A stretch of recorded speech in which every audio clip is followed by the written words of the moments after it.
Hi guys, this is our Volvo S40 we're in right now. It does have a dead battery. I just want to show you what might happen if your Volvo does have a dead battery. I need the keys for a start. Here we go.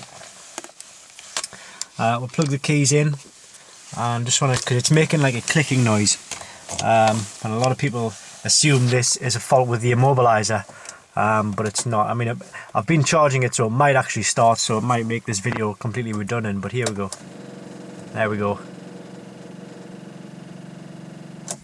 So if you heard that sort of clicking there, I'll try it again. There you go.